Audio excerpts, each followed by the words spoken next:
Prepárate para vivir la mayor experiencia OVNI en la Ciudad de México. No te pierdas el Congreso OVNI Internacional, Global UFO Meeting, los días 1 y 2 de julio. Este es el evento más grande de los últimos años en la Ciudad de México, donde expertos y apasionados de los ovnis y extraterrestres se reunirán para compartir sus conocimientos y experiencias. Aprende de primera mano sobre los últimos avistamientos y casos más impactantes. ¿Te lo vas a perder? Consigue tus boletos en www.congresosovnilatam.com y únete a la comunidad OVNI Global.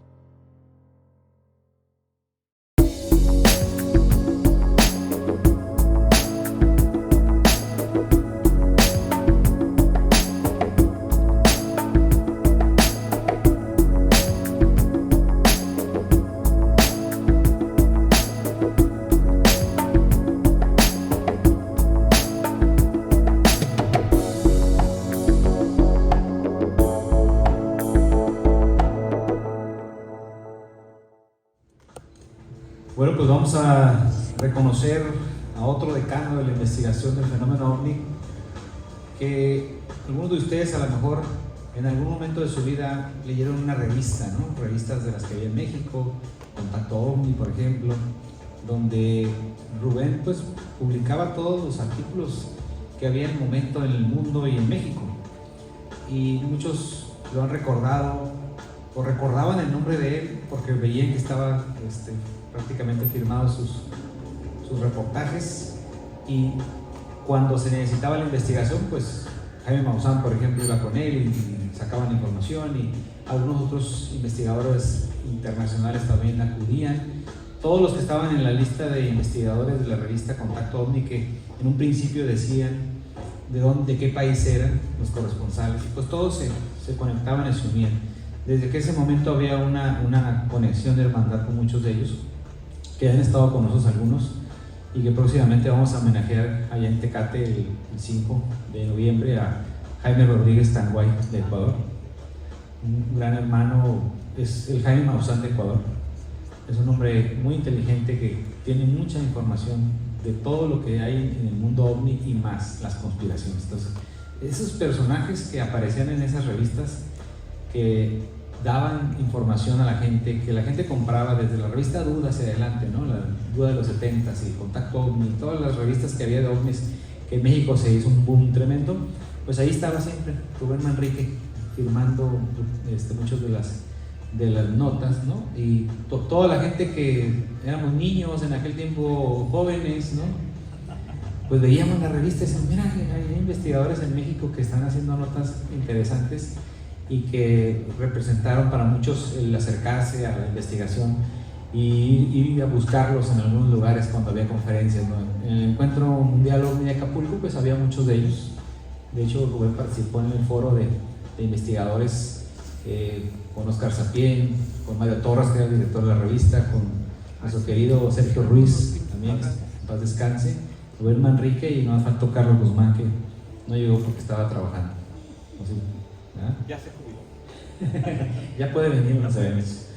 Entonces, eso en el 97, escuchar a los investigadores, Fernando J. Telles, me faltó decir, es otro decano de la investigación de Guadalajara, es otro que estaba ahí también, que tienen 50 años de investigación de las líneas serias del tema, ¿no?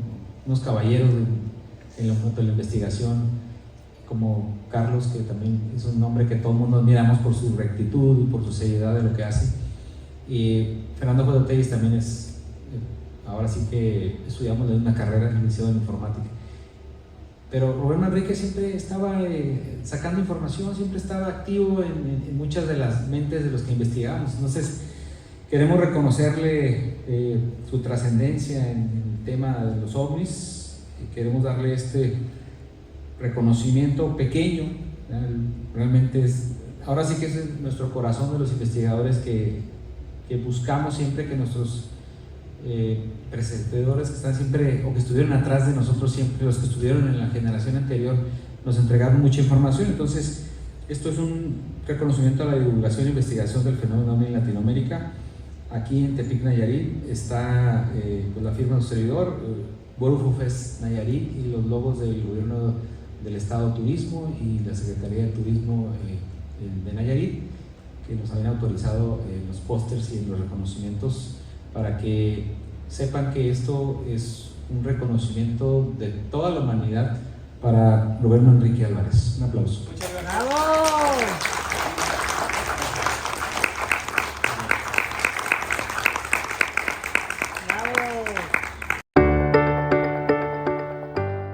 Rubén, un gusto saludarte, ¿cómo te va? Muy bien, a ti, gracias a todos los que nos están viendo. Gracias, Rubén, por estar aquí. Bueno, pues, un decano de la investigación OVNI en México, Rubén.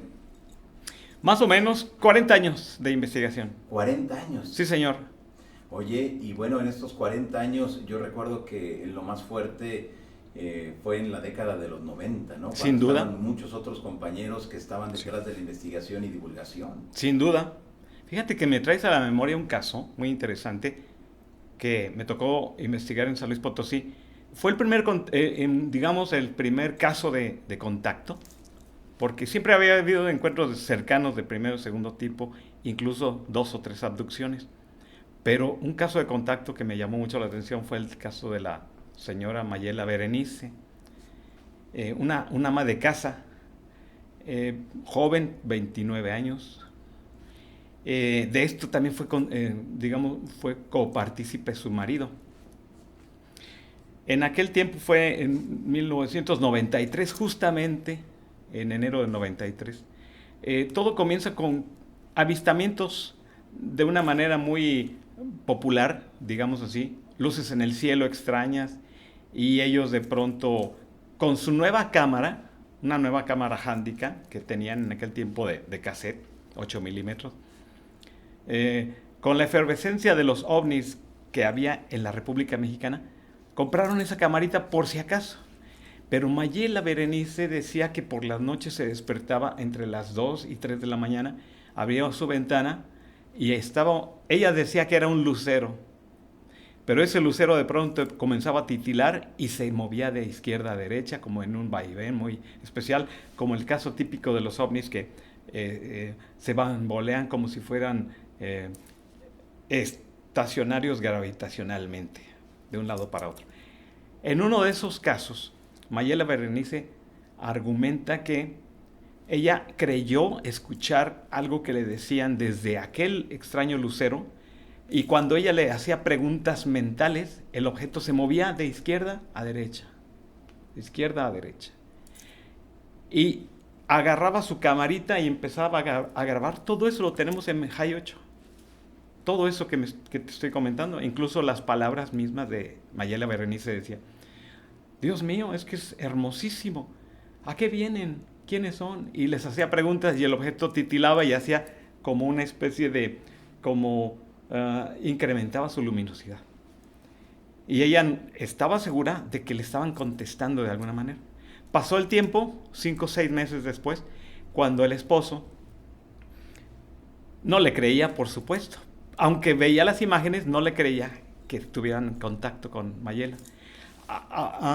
5 meses después, por ahí, entonces resulta que ella cae en un estado de hipnosis, un trance hipnótico, sin absolutamente que nadie humano la sometiera a ese estado.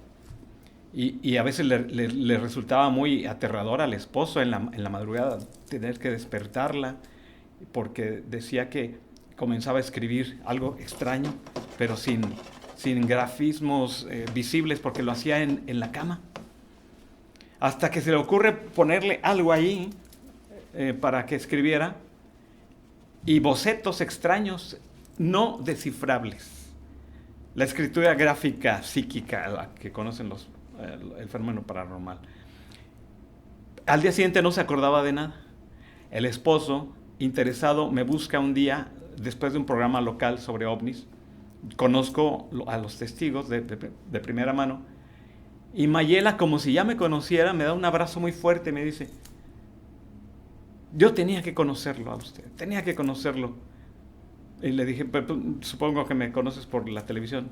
Nunca lo había visto, ellos me dijeron que necesitaba conocerlo a usted. Y eso me dio mucha alegría, porque a partir de entonces se formó una amistad muy, muy fructífera durante 10 años, más o menos 10 años. hasta que lamentablemente les perdí la pista. Pero en ese lapso nos dio tanta información. Por ejemplo, ella se preocupaba mucho por el planeta primero. Ella decía que ellos están haciendo un cambio de conciencia radical, generacionalmente, a través de diferentes personas, pero no es un asunto colectivo. Cuando me dijo esto, créeme que me emocionó mucho porque ella no leía nada de literatura ovni, mucho menos contactista, y establecí parámetros de comparación con diferentes casos. Finalmente,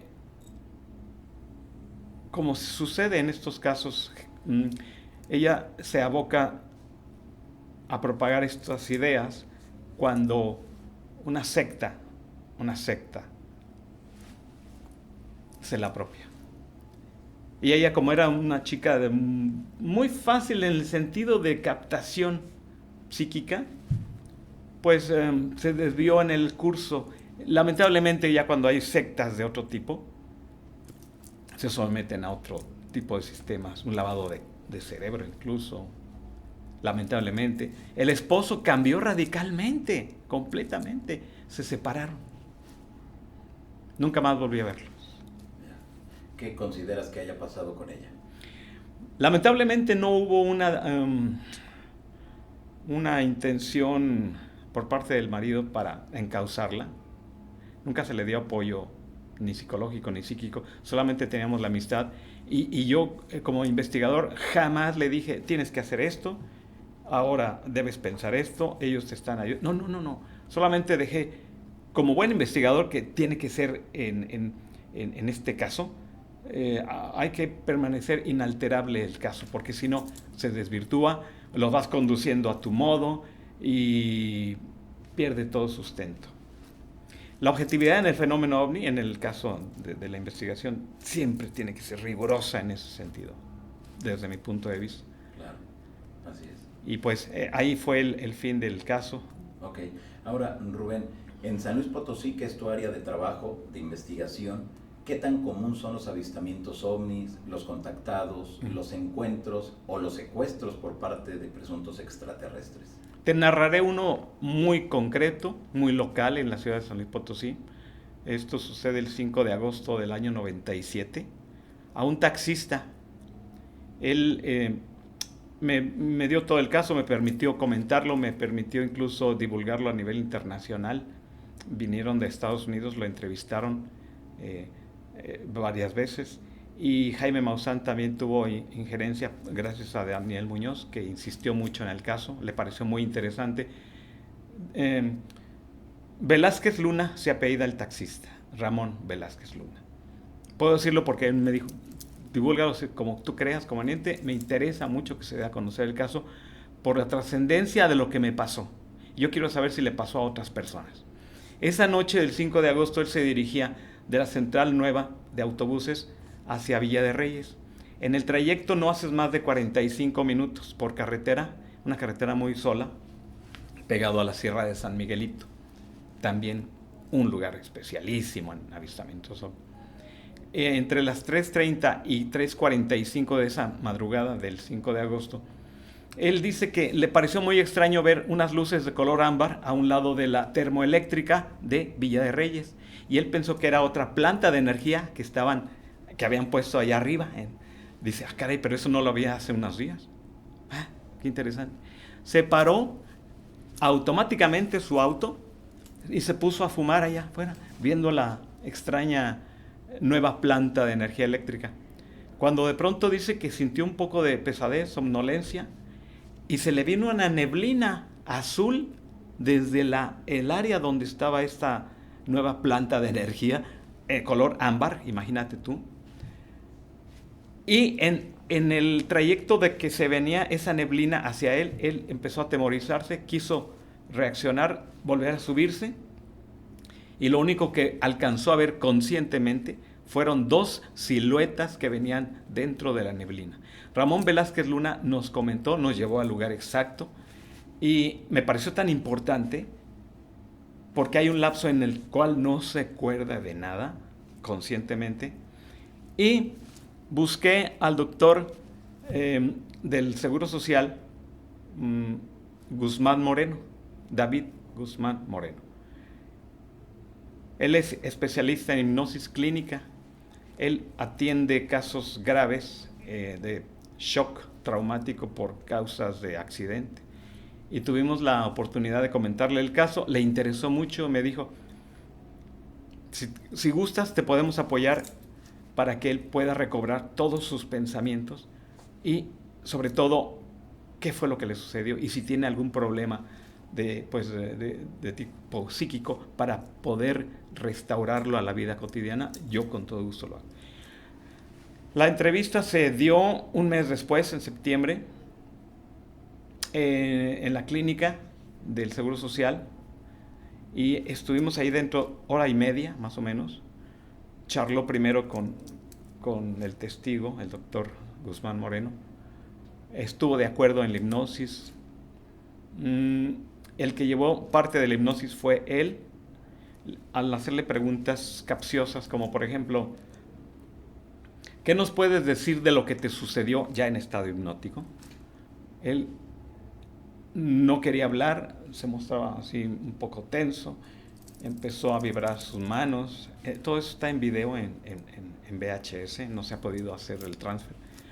Y hay un momento en que dice, están aquí, están aquí, están aquí. Esto me dejó completamente sorprendido porque repite las mismas cosas que algunos contactados e inclusive algunos abducidos que investigó uno de los más grandes, John Mack, el finado John Mack. Están aquí, están aquí. Y le hizo preguntas, ¿quiénes están aquí? Ellos. Y levanta la mano, ellos, en un estado hipnótico. ¿A qué te refieres con ellos? Son nuestros hermanos mayores. Eso lo dice textualmente, son nuestros hermanos mayores. Dice, hermanos mayores de tu familia son ellos. Es emocionante todo el momento de la hipnosis porque son 45 minutos de hipnosis. Hay un momento en que se empieza a hiperventilar porque recuerda cómo se lo llevan dentro de un lugar que no puede afirmar que era una nave espacial ni nada de eso. Él dice que es un ambiente diferente, nebuloso. Estoy flotando, estoy en un ambiente y con nebuloso. No es coherente su charla así rápida, pero con detalles muy finos, muy concretos.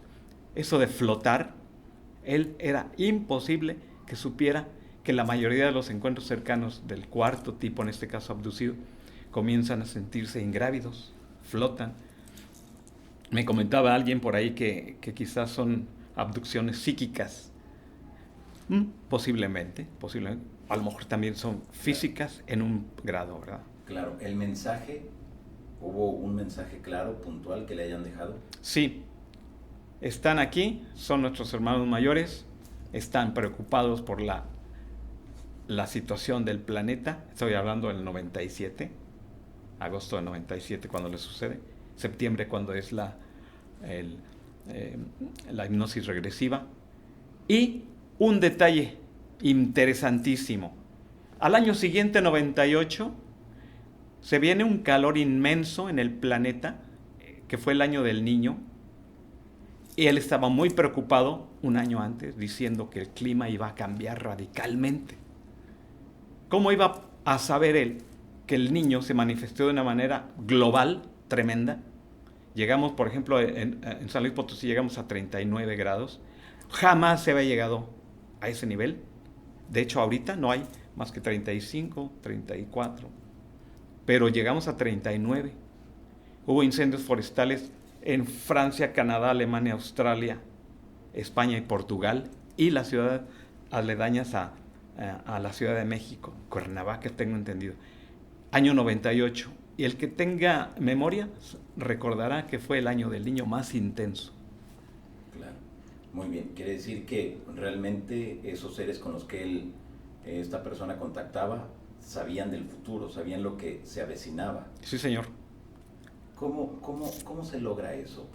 ¿Tú tienes a lo largo de estos 40 años alguna hipótesis, alguna teoría sobre por qué ellos lo saben aparentemente todo?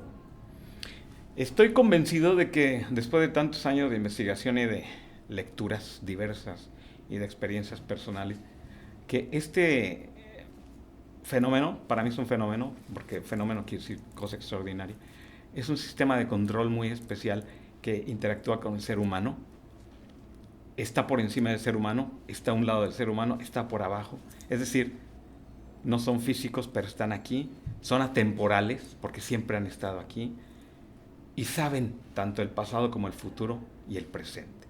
Y de alguna manera están tratando de evitar que el ser humano, desde mi particular punto de vista, se extinga como una raza importante para ese biosistema. ¿Consideras que es el ser humano a quien le preocupa a ellos o es nuestro planeta y sus recursos? Todo en conjunto, porque somos un todo. Tú y yo, los que nos están viendo, formamos parte del cosmos y no solamente de manera intelectual o esotérica, no. Somos parte del polvo cósmico, somos un todo. Somos polvo inteligente, somos polvos que interaccionamos con los demás bajo ciertas medidas y parámetros. No podemos realmente saber qué hay más allá de la física cuántica, y tampoco entendemos lo que es la física cuántica en su contexto, pero ya sabemos que existe y que interacciona con el medio ambiente. Estos seres están interaccionando con la mente humana. El psiquismo es la puerta de acceso de todas estas entidades inteligentes que están por encima de nosotros. Muy bien. ¿Qué tantos casos hay en San Luis Potosí sobre contactados, encuentros y secuestros? ¿Quizá hay alguna cifra? ¿Hay quizá alguna estadística? Encuentros cercanos con estos seres, en el caso de contactados, hay muchos de carácter silencioso, no públicos. La mayoría no quieren darse a la publicidad por temor a las burlas. Todavía existe el estigma de viste un marciano, viste, estás profetizando, por ese tipo de cosas. Mejor se callan y son contactados silentes. Uno de los casos que investigué precisamente en 93 tiene que ver con una niña de Raquel, entre comillas, porque me pidió la mamá que no diera la publicidad del caso con el nombre real, pero sí la experiencia. Raquel tuvo toxoplasmosis crónica a la edad de 5 años. ¿Qué es eso? Es un virus que se inocula a través de del pelo del gato. Ella tenía algunos 2, 3 gatitos y por su estado débil biológico le produjo toxoplasmosis crónica. Estuvo al borde de la muerte en enero de 94. Tengo el parte médico en el cual la gravedad, la transición y la curación. Es decir, hubo ahí algo que te voy a narrar brevemente, porque es un caso muy, muy amplio. Ella decía que una noche, una madrugada, llegaron sus amigos de arriba. Textualmente te lo estoy diciendo. Llegaron mis amigos de arriba. Se lo dijo a la mamá, no a mí. Y la mamá había estado orando una noche antes a los ángeles. No a Los Ángeles, California, no, a los ángeles con alas y bellísimos todos ellos, como los pintan. Y les dijo, si ustedes se van a llevar a mi hija, que se vaya con ustedes. Pero si se puede curar, que se cure. Llega una luz extraña, visualmente lo vio la mamá y el papá a través de la ventana al cuarto los separaba un patio.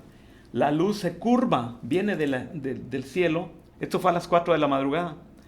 Se curva, entra un rayo de luz. Quisieron ir y no podían levantarse de la cama, aunque estaban muy angustiados ambos. El papá me comentó, yo sentí un gran sopor, ya no pude levantarme. Y la señora quería decirle, súbete, vamos a ver. Al día siguiente, la niña les estaba diciendo, anoche vinieron mis amigos de arriba. Imagínate eso, Es fantástico. Al principio debo decirte que yo dudaba de todo esto.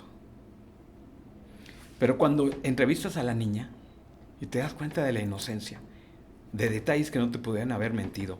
Por ejemplo, ella, ¿cómo pudo haber dicho maravillas como ellos están aquí, no quieren que nadie adulto me vea? Le dije, pero te están viendo a ti, dice.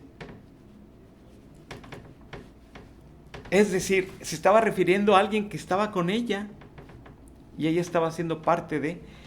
Cuando yo fui a investigar el caso, me dijo, ellos dijeron que usted iba a venir. Entonces se quedan viendo los papás entre sí y volteo a verlos de reojo. Continué con la charla, le dije, ¿quiénes son tus amigos de arriba? Son muy hermosos. ¿Pero cómo son? ¿Has visto a los ángeles?, me dice la niña. Sí, en pintura. Ellos son. Casi se me derraman las lágrimas delante de la niña. Es un caso muy emotivo.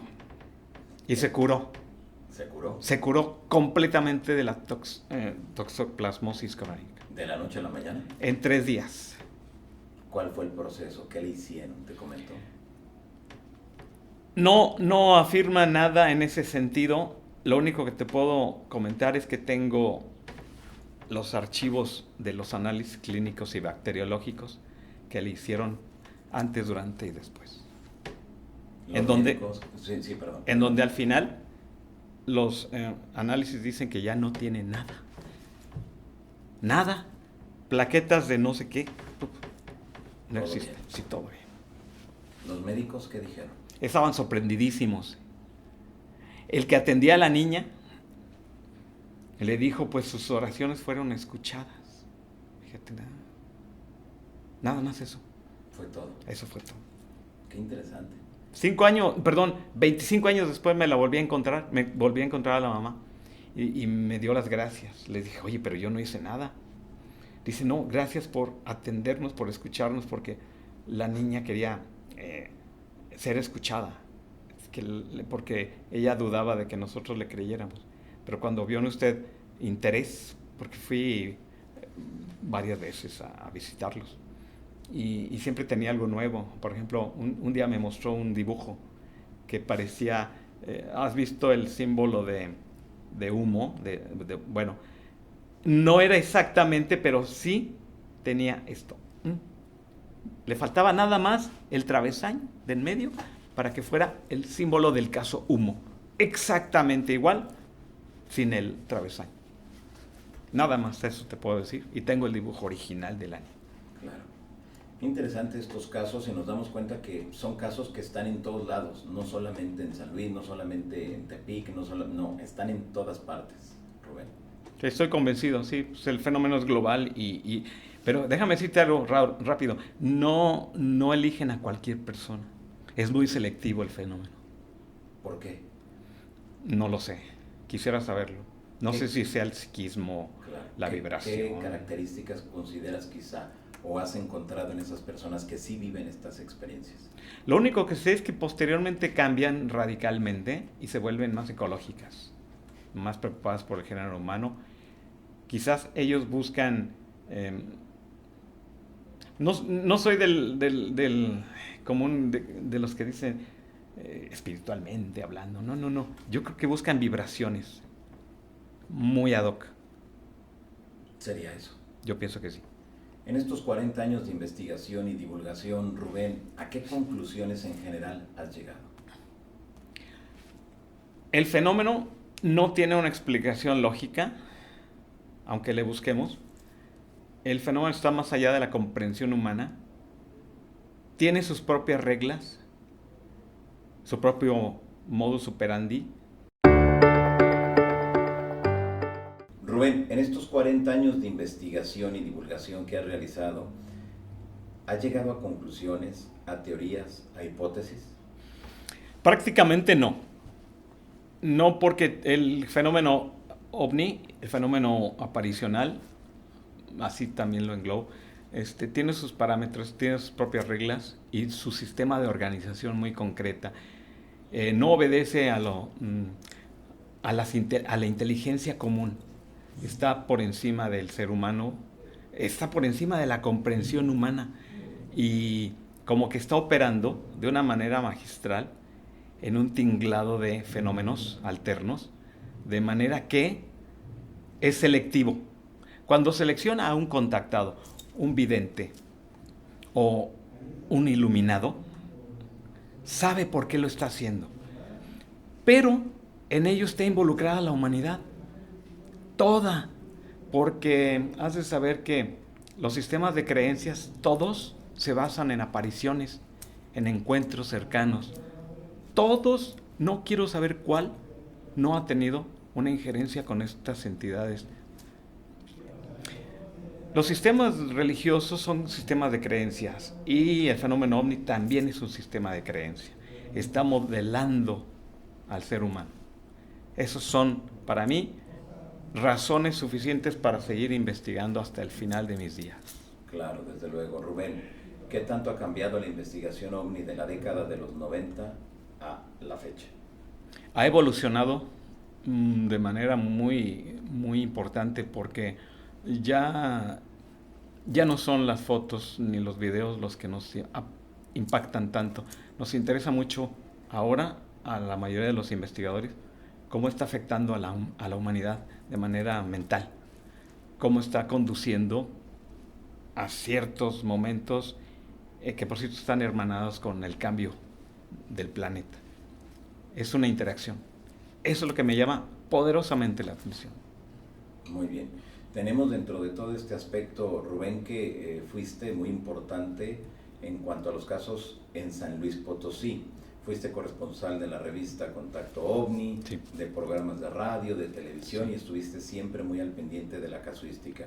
En el estado de San Luis, ¿qué notas? ¿Hay una mayor apertura hacia el tema o sigue siendo exactamente igual que en la década de los 90? No, ya cambió la sociedad potosina, ya acepta el fenómeno. Antes, por ejemplo, se burlaban mucho de estos casos. De mí se burlaron muchísimo. Aunque mira, ¿sabes qué hacía yo? Claro. Que ellos se enteren por sí mismos de que esto está sucediendo.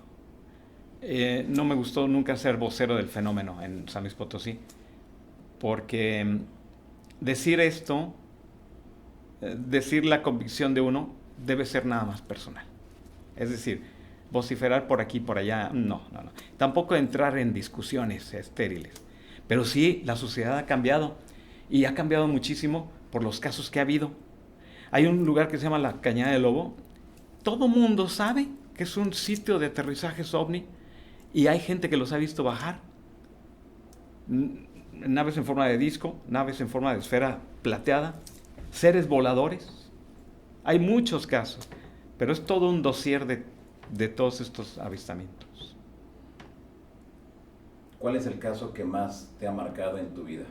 Mi experiencia que tuve en el año 74. Platícanos, ¿qué sucedió? El 11 de abril de ese año, 1974, yo tenía 14 años de edad, cuando era un jueves santo, por cierto.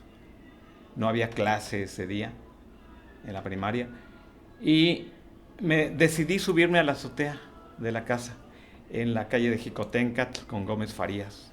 En aquel tiempo, has de saber que la Sierra de San Miguelito se veía perfectamente clara. Ahora está un poco turbia por los humos y el smog, porque sí hay smog, y a veces cuando hace calor, como en abril, se forma una masa un poco oscura. Pero en aquel tiempo la visión era clarísima de los cerros que están al sur de la ciudad. Cuando yo estaba observando a las 11:30 de la mañana, me gustaba el ambiente, me gustaba, no sé qué buscaba. Yo no sabía nada de esto del fenómeno ovni. De pronto se comenzó a brillar algo muy extraño en el cerro de La Corona, que está situado a un lado de la Cañada del Lobo. Y como si fuera un espejo, cuando le da el sol, pues eso fue lo que atrajo mi atención a una distancia, no sé, son más o menos 10 kilómetros de distancia de la casa que yo vivía hacia la Sierra de San Miguel.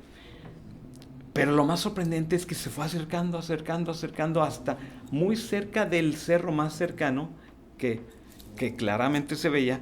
De pronto adopta una forma como ovalada. ¿Has visto el mercurio cromo? Idéntico, exactamente igual. Se transforma ante la vista de tu servidor y empieza a titilar y a moverse por toda la sierra. Fantástico. Le hablo a mi hermano Carlos Manrique, que en aquel tiempo tenía como 8 años, que se subiera, por favor, para que viera esto. Se sube y me dice, ¿qué es eso? No sé, ven a ver. Estábamos muy emocionados cuando de pronto el objeto empieza a bajar, atrás del cerro. Y yo desesperado, yo quería saber qué era eso, y fue algo muy extraño. Pensé que yo nada más lo estaba viendo personalmente. Me desesperó tanto que quería saber qué, quería ir allá, pero no tenía medios para ir. Al día siguiente, primera plana, Sol de San Luis, bajó un platillo volador en el Cerro de la Corona, que por cierto voy a presentar parte de eso en la conferencia. Y me emociona mucho recordarlo porque eso marcó mi vida. Totalmente. Qué fuerte.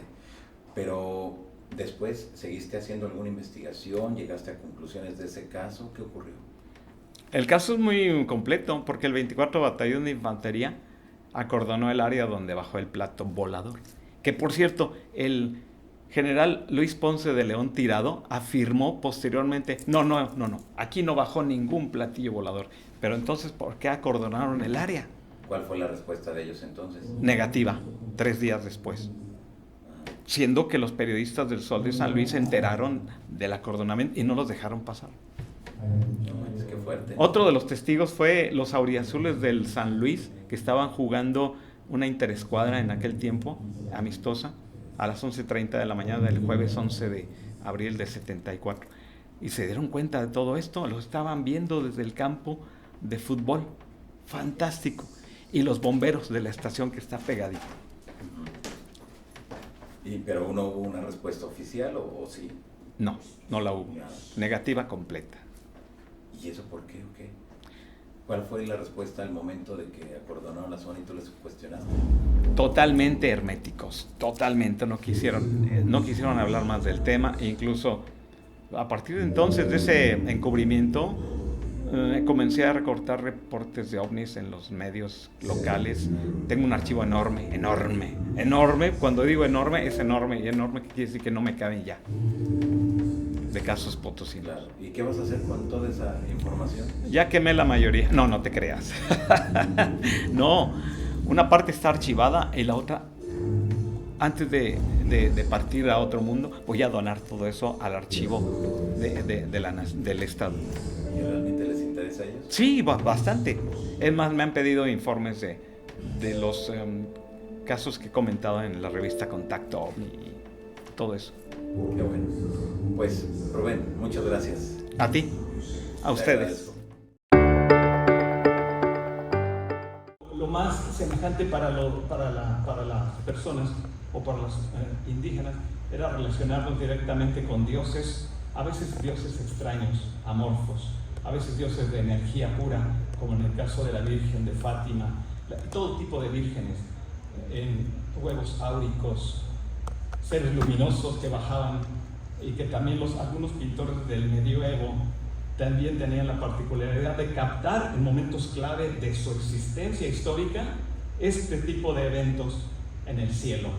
Para muchos, los eventos en el cielo han sido proféticos, para otros no, pero siempre han estado aquí tratando de imbuirnos algo, como esta pintura de 1525 de Filippo Lippi en Italia.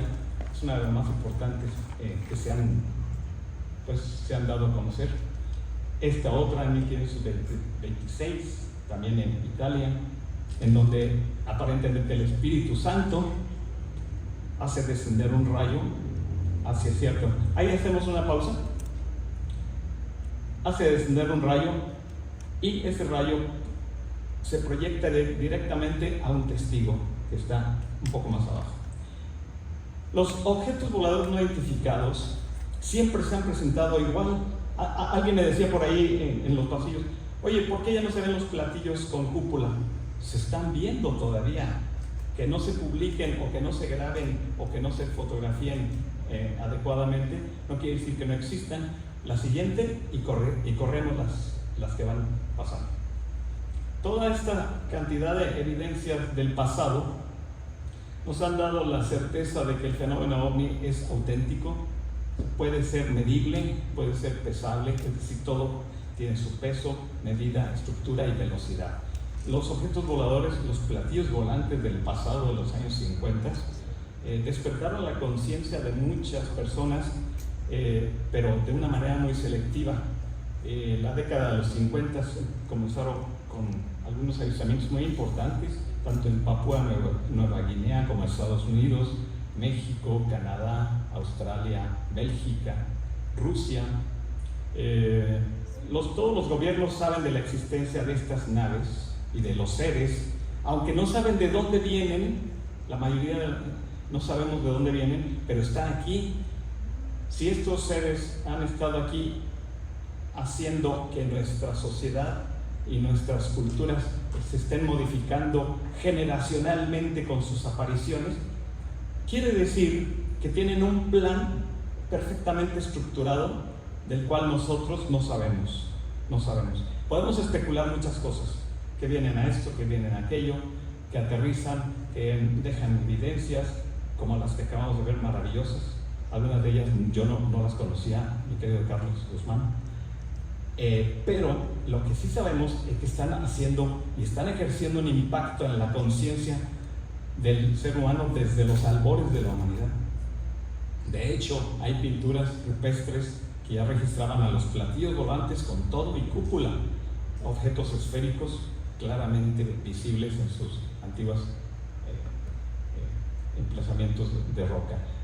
Fotografías tan importantes como las que están viendo tienen su historia, todas y cada una tienen su historia, quién las tomó, cuándo, cómo y dónde, pero lo importante no es tanto las fechas ni los lugares, es el impacto social, el impacto en la conciencia que ejerce de los testigos. Posiblemente muchos escépticos dirán, y lo siguen diciendo, es que están muy borrosas, es que algunas fotografías esto y aquello, y cuando son evidencias concretas y perfectas dicen, no, es demasiado perfecta para ser verdad. Entonces jamás, y no se metan en Honduras con un escéptico de este tipo de temas, porque no se va a llegar a nada, además de que van a perder el tiempo tratando de convencer a una roca sólida. Muchos de los avistamientos, muchos, han tenido descenso y en ocasiones los encuentros cercanos han sido con entidades, efectivamente, pero de múltiples características. Hace rato le comentaba aquí a uno de los jóvenes que me preguntó algo, y le dije que en ocasiones estos seres que bajan de ciertas naves, porque son naves, y a veces no son naves tangibles, pero se pueden volver tangibles, tal y como lo hemos visto y lo hemos constatado con otros casos. En ocasiones son etéreas, pero cuando descienden se solidifican y adquieren peso, masa e inercia, todas las características físicas. Igualmente los seres, tanto pueden ser seres globulares o seres luminosos que descienden, ascienden a un grupo de luces más grandes y se integran directamente, haciendo efectivamente el mismo efecto cuántico de integración o desintegración. Esos seres y estas naves parecen estar vinculados a un solo origen. Me refiero no a origen de dimensión, sino un origen único. Por ejemplo, cuando un objeto luminoso que ustedes vean en el cielo y empieza a parpadear de una manera muy peculiar, bueno, pues obviamente dirán, bueno, a lo mejor es un helicóptero o un lucero, pero si ese lucero de pronto empieza a fragmentarse en 2 o 3 o 4, es fantástico eso, lo hemos visto, y resulta que uno de esos corpúsculos más pequeños desciende, pues es evidente que está liberando no naves, sino seres pequeños que se solidifican en ciertas áreas y en ciertas zonas. Y alguien me preguntará, ¿a qué? ¿Y por qué lo hacen? No lo sabemos, pero lo hacen. Algunos pueden tener, por ejemplo, interacción con animales, a algunos los mutilan, y esto no le gusta mucho a la ufología tradicional hablar de estos casos desagradables, pero llegan, mutilan animales y también succionan la sangre de los mismos por alguna cuestión, posiblemente para sus intereses personales, no para saciarse tanto como lo decía Salvador Freixedo, pero como una especulación meramente especulativa, valga la redundancia, es que algunos seres necesitan de esto vital de algunos animales, algo muy especial, vísceras, sangre especial, muy caliente, porque nunca hay mutilación de burros, pero sí de vacas y de yeguas, en donde a veces les extraen la matriz. Y esto puede parecer muy vampiresco, pero existen miles de casos documentados alrededor del mundo. Y antes de que existiera el FBI y la CIA, estas cosas se daban. Estas cosas se daban. No son experimentos de gobiernos. Hay entidades que se interesan por estas cosas. Por otro lado, estamos viendo, por ejemplo, el impacto psicosocial que ejerce el fenómeno cuando hay avistamientos. Lo primero que nos imaginamos es que vienen a salvarnos, algunos dicen. Otros, como, vamos a parar esa escena, por favor. Esa escena es del año 1950, la siguiente. Durante la oleada más grande que ha tenido la Ciudad de México, el 1 de marzo de 1950, fue dada a conocer por un periodista en un rotativo. El Universal. Y que habían dicho días antes que iba a haber una concentración masiva de platillos voladores en la avenida más importante de la Ciudad de México, justamente donde está el Palacio de Bellas Artes. Entonces, durante 1 hora y media estuvo por ahí un objeto muy luminoso, muy luminoso. Algunos dijeron escépticamente que era Venus, pero el impacto social que estaba ejerciendo ya lo ven ustedes ahí muy claramente, a partir de ese pequeño avistamiento de un objeto muy luminoso a una altura considerable, pero muy concreta.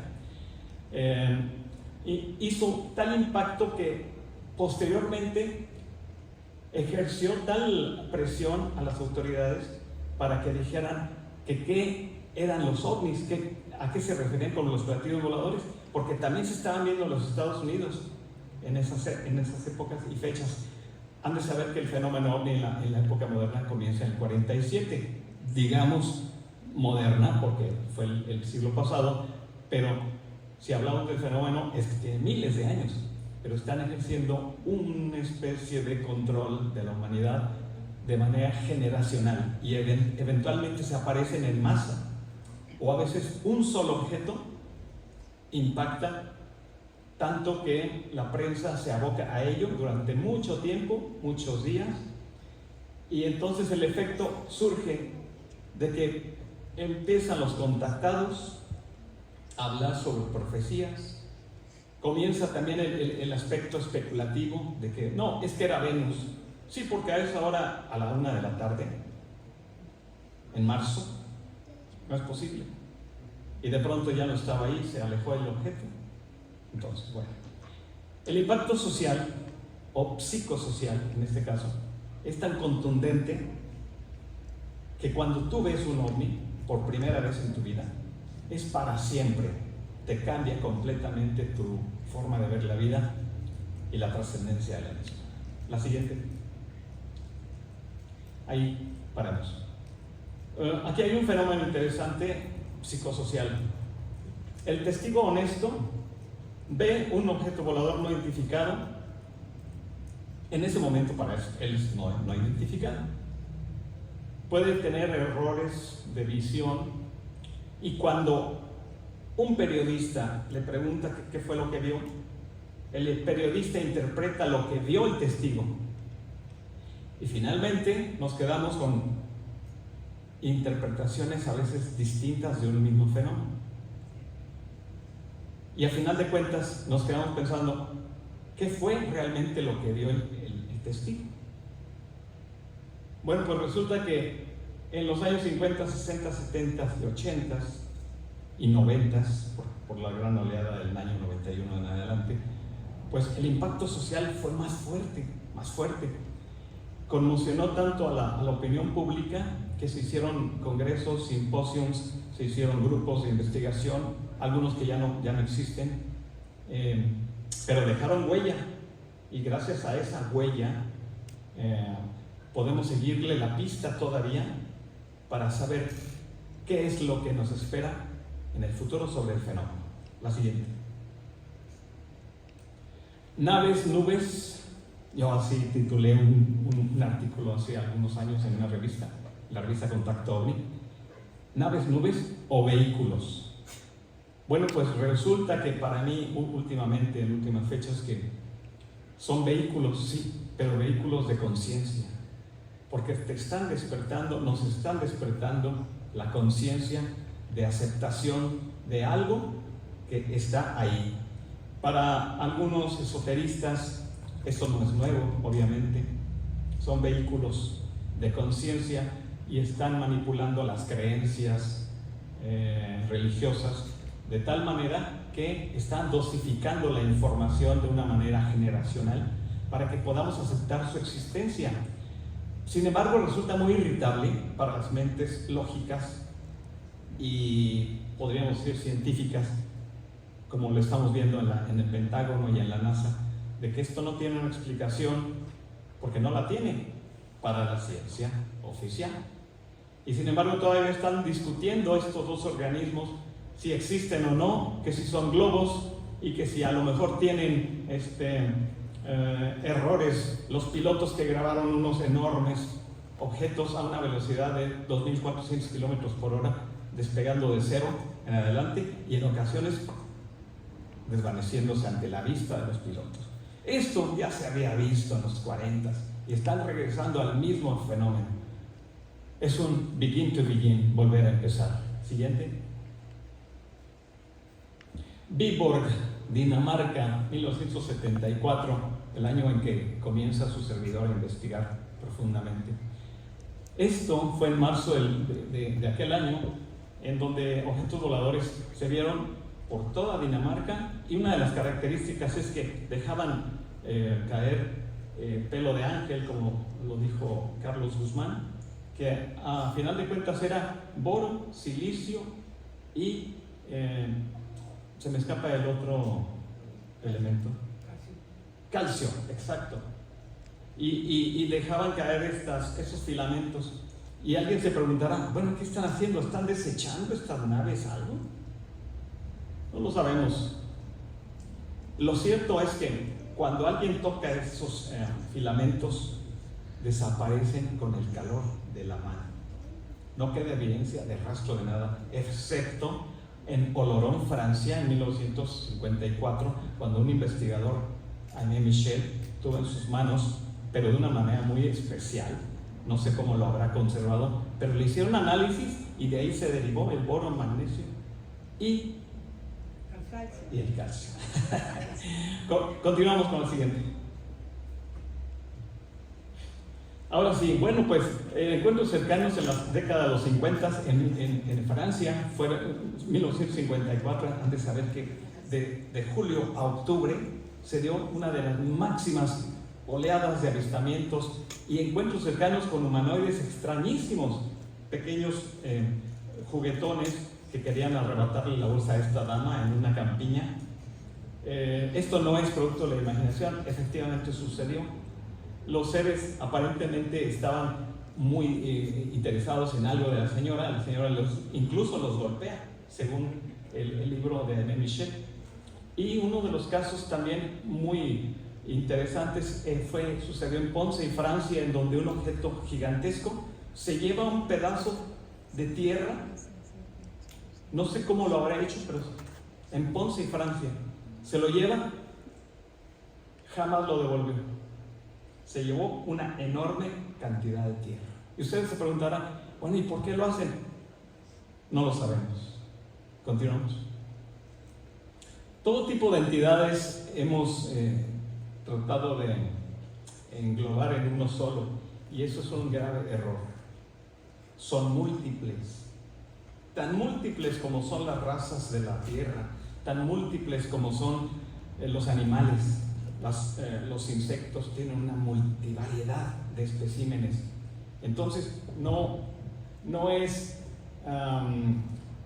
posible que si el universo o el metaverso, la multidimensionalidad de entidades, no tiene un solo origen, son múltiples, y son también múltiples sus formas de físicas y apariencias. Porque nos han dicho que, por ejemplo, algunas entidades son muy siniestras, como esta, que fue de un caso muy cercano en Ohio, en 1973, y la siguiente, por favor. Y uno de los encuentros cercanos de Cedric Allingham en 1954, también a la par con George Adamski, seres extraños que de pronto se materializaban de frente o adelante de los discos voladores.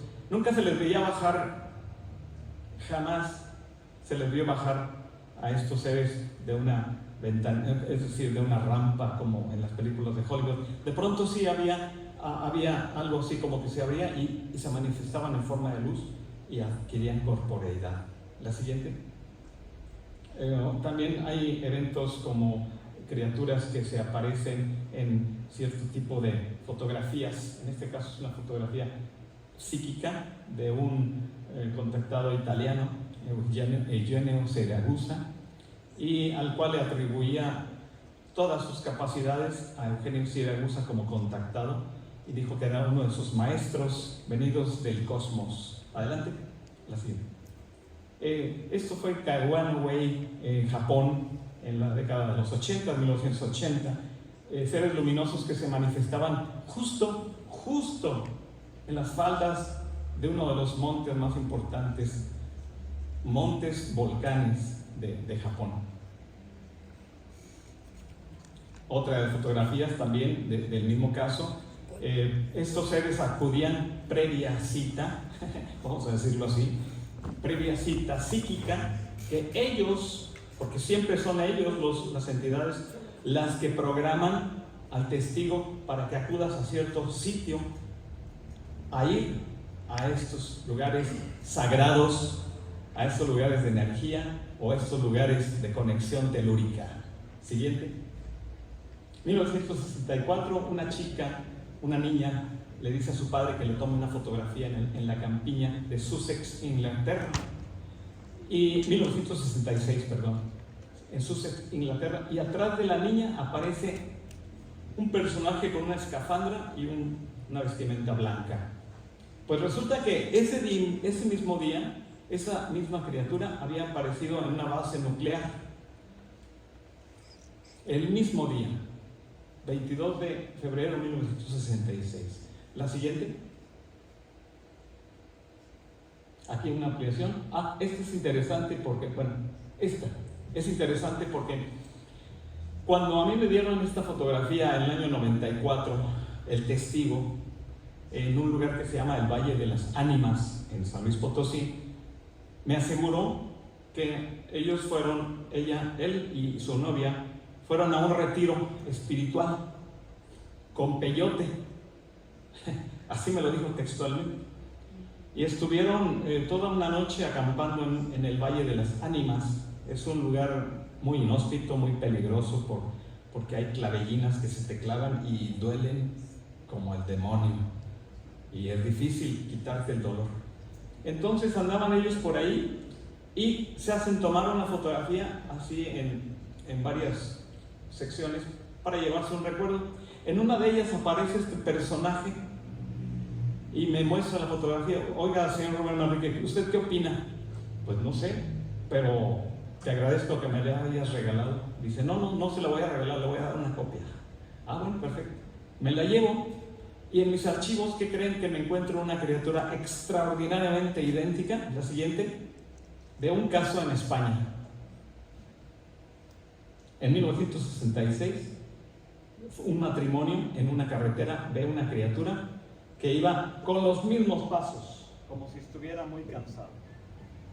Como si estuviera muy cansado, y de 1,40 m, más o menos, 1,40 m, y extrañísimos seres.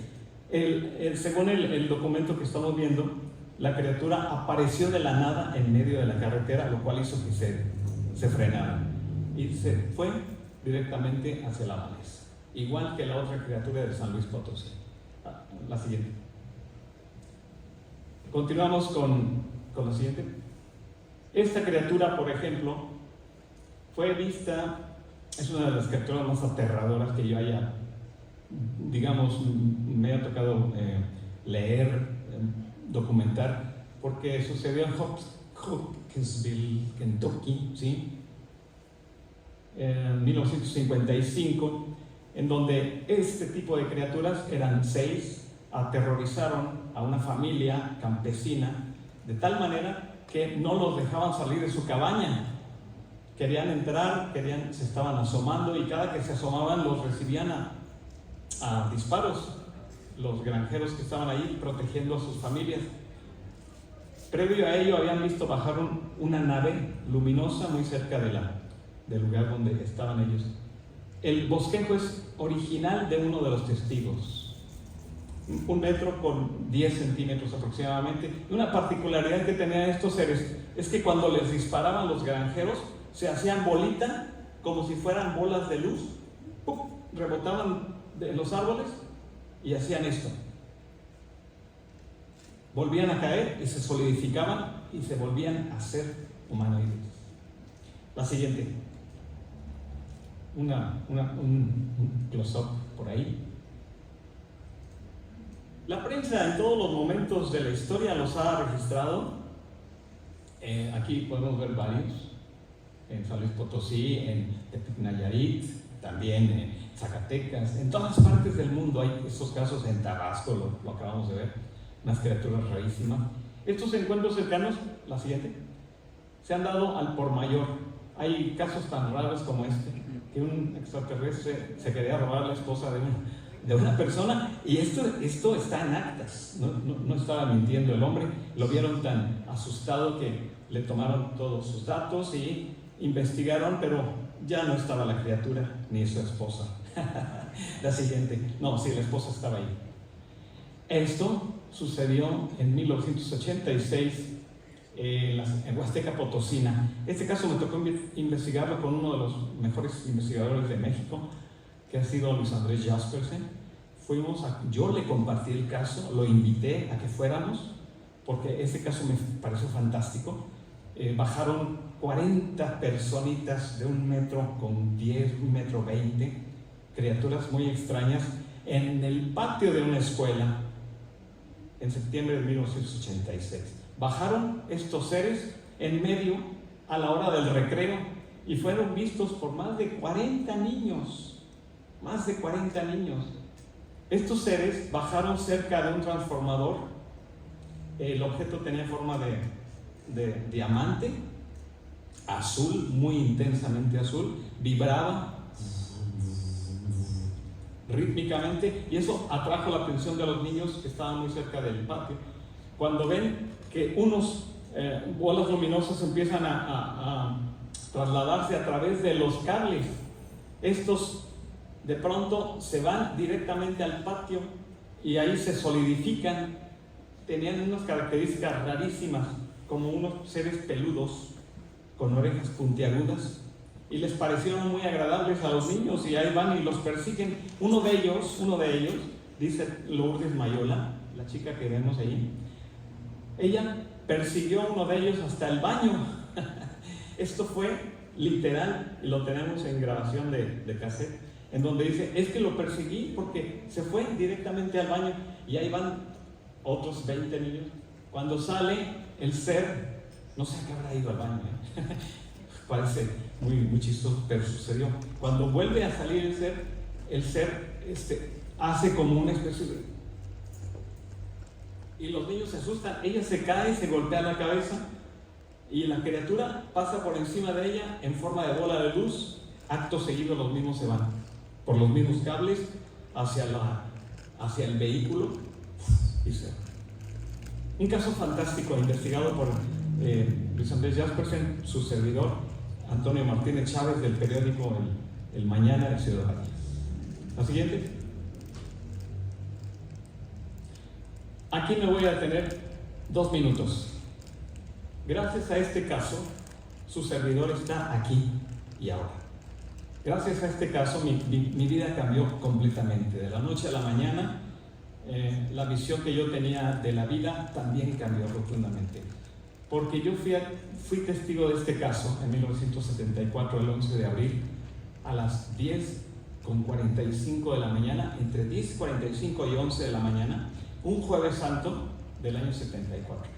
No había clases, obviamente, por ser jueves santo, y yo, pues adolescente, a los 14 años, me subí a la azotea.